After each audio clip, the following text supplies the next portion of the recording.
remember, first verse of his gospel is, this is the good news, the gospel of Jesus the Christ, the Messiah.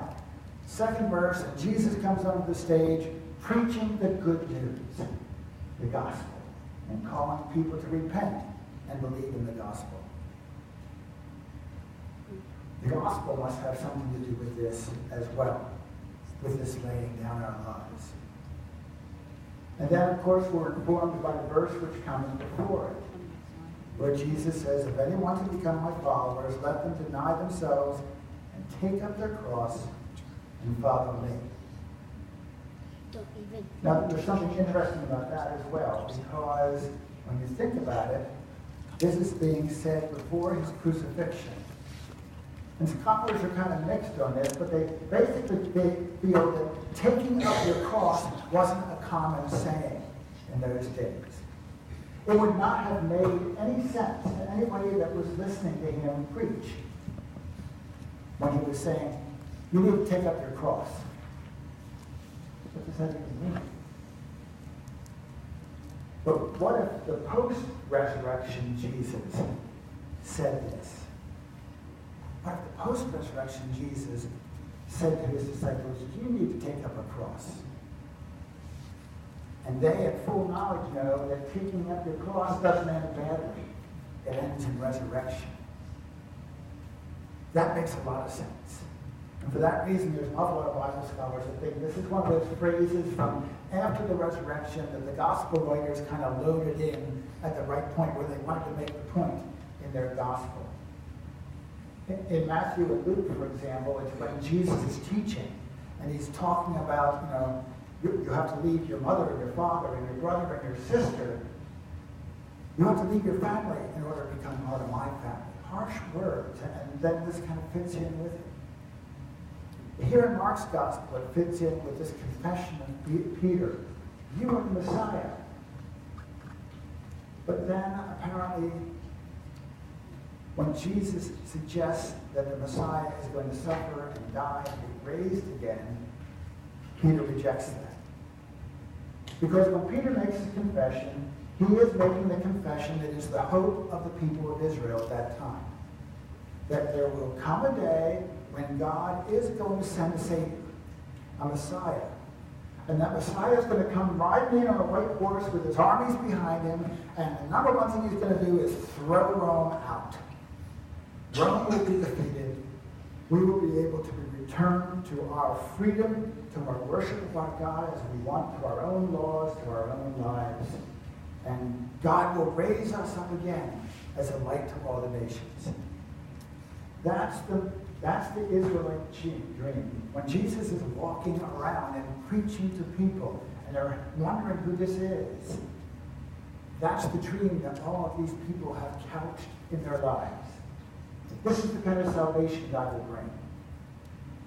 So, of course, when Jesus suggests just the opposite, that the Messiah is going to suffer and is going to die, be killed, not just die, be killed, and then be raised, Peter, speaking for all of them, says, no way, Jesus, that doesn't work for us.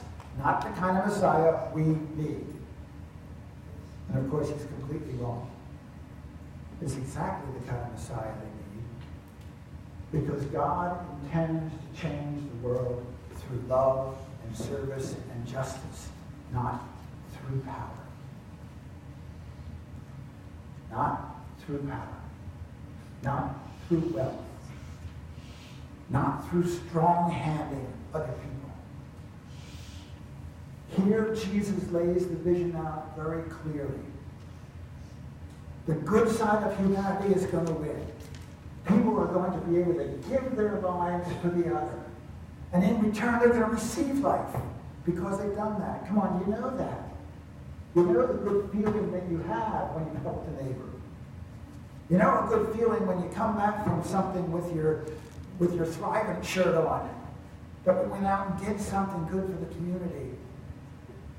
We know that as we volunteer, or even if you're giving some money towards something, we know how that gives life back to us as human beings. Imagine a world where everybody in the world is giving themselves for the other? Would we have any parents and children being separated at the border if everybody was giving of themselves to the other? Would we have bad water in Flint if everybody was giving themselves for the other? Would we still have racial tensions if everybody was giving of themselves for the other and putting the other person first? Dying for the other, picking up the cross for the other.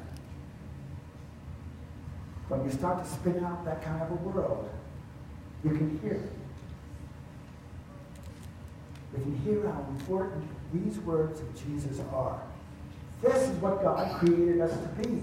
This is what God wants us to be. This is what Jesus calls us to in the kingdom of God.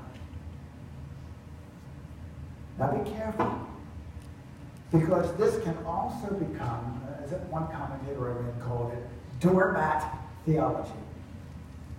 In other words, I allow myself to be run over by everything and everyone because that's what Jesus said. Lay down, give up myself so that others. Well, no, that's not what Jesus said, is it? Jesus talked about an intentionality where what we are doing is letting go of our own power, our own self-serving, so that others might have life. Jesus does not say be a doormat. Secondly, be careful, because when Jesus tells you to pick up your cross, much as this has been used even by good Christian people, be it the situation at the job or a health issue that they have or whatever it is, they say, well, that's my cross to bear. Well, listen to Mark. For those who lose their life for my sake and for the sake of the gospel. The sake of the gospel.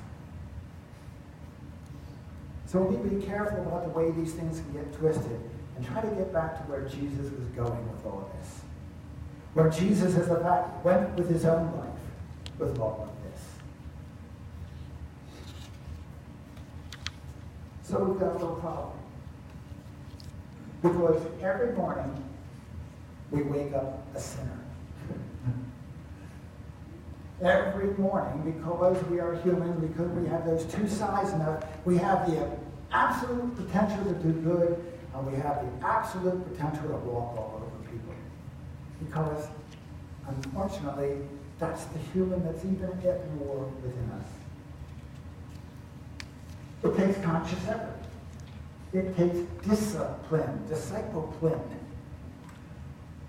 It takes following the words of Jesus.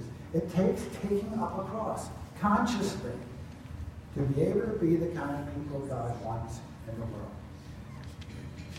So here's where the pastor's sermon kind of, and this happens for me a lot, where it kind of ends and your sermon begins. As you take it home, as you think about it today, as you dwell on it in the days to come. As a matter of fact, it's Luke, I believe, that adds to this verse and says, taking up your cross daily. Taking up your cross daily. It's conscious. You have to do it over and over. In the service of remembrance of baptism, especially in the Easter Vigil, we would usually do that marking with the water and talk about being dying to sin and rising to newness of life. And as baptized Christians, we're encouraged to remember to do that. Luther talked about, remember, getting up every morning and saying, I'm a sinner, but I'm baptized. Devil can't do anything to me today. I die to sin and I rise to newness again as I rise to the sun. So take it with you. Dwell on it. Disciple yourself. Discipline. Think about what it means as the world continues to challenge you with everything that's going wrong in the world. And especially some of the things that we're hearing in our country these days. Think about what it means to be people who are willing to lose our lives for the sake of Jesus, for the sake of the gospel, so that the world might live, and in that we too might live. Amen.